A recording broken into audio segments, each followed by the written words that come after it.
शुभ सकाळ पिलामाने कोरोना आज समस्त मुहरु हस छड़ाई नहीं कारण यह दाउरु रक्षा पाइबा पई आम विद्यालय सब बंद रही एवं पाठपढ़ा सह तुमको नहीं अन्य कार्य सबू जेभली कि स्वाधीनता दिवस और गणेश पूजा मध्य पालन करा जाई पारला नहीं किंतु पिलामाने आमे एथिपाई दुखित हेबानी कि कोरोना को डरबानी केवल ता प्रति सचेतन रहिबा और सावधान रही आउ किछि दिन मध्यरे ताको आमे निश्चित रूपे लोप करिबा और आमे आम ओठरे पुणी हस खेलाई आम गाँ आम राज्य और आम देश को कोरोना मुक्त करिबा। हेउ पिलामाने एभली एक संकटमय परिस्थिति मध्य आम देश रे देखिबाकू मिलिथिला। विगत दिन रे जहा कि अनेक वर्ष धरी इंग्रेज माने आमको पराधीन करी रखिथिले आ आम भारत माता को बंदी करिथिले किंतु भारत मातार दुख सही न पारी ता कोल रे अनेक वीर और अनेक महापुरुष सबू जन्म नेले। सही भली आम राज्यर आम जातिर टेक और गौरव रखिबा पई एक महापुरुष जन्मग्रहण करथिले। 1848 मसीहा एप्रिल मास 28 तारिख दिन कटक जिलार सत्यभामापुर ग्राम रे तांकर पिता चौधरी रघुनाथ दास और माता पार्वती देवी थिले। से प्रथम ओडिया ग्रेजुएट और बिलात फेरंता मध्य थिले। से ओडिशा राज्य और ओडिया भाषा को बंचाई थिले। से देश पाई और जाति पाई अनेक काम करी शेष 1934 मसीहा फेब्रुआरी 4 तारिख दिन इहध्याम त्याग करथिले।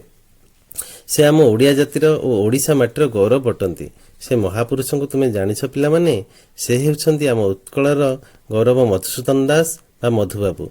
तुमे तुम जेजेमा कि आईमा ठारू निश्चित रूपे शुणिथिबो जे तुमे सब बड़ हेले कालिया घोड़ारे चढ़िबो मधुबाबू संगे लढ़िबो। हेउ पिला माने तुलसी दुई पत्रु बासिला भली से केमिति तुम परी पिलादिनरु भल काम सब करथिले से विषय जानिबा पई आस आज आमे आम तृतीय श्रेणी आम भाषा आम साहित्य पुस्तकर तुम परी छोट पिलाटी कविताटी को आवृत्ति करिबा।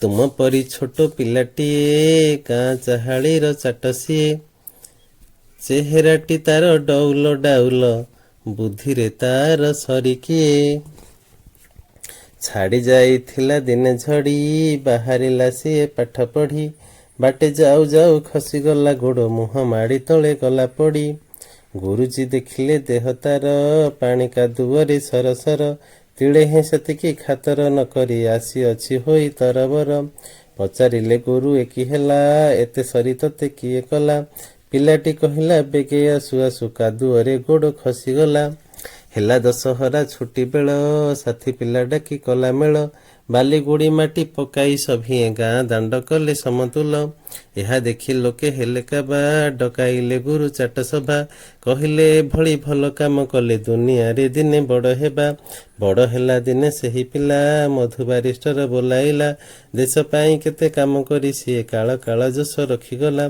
कहिला जातिर काने काने उठिबु आउ तू केते दिने पूर्व गौरव पूर्व महिमा पड़ू नाही कि रे तोर मने तेज भरा तार वीरवाणी नवजागरण देला आणी नुआ जीवनर आलोक देखाई कोटि जनमन नेला टाणी। मु आशा करुछि पिलामाने तुमे ही कविताटी को अभ्यास करी मन रखिबो आ मधुबाबूଙ୍କ भली पिलादिनरु भल काम करी आम जातिर टेक रखिबो। हेउ पिलामाने आमे परवर्ती श्रेणी रे पुणी मधुबाबूଙ୍କ विषय रे अनेक कथा जानिबा। आज पई एतिकी धन्यवाद पिलामाने।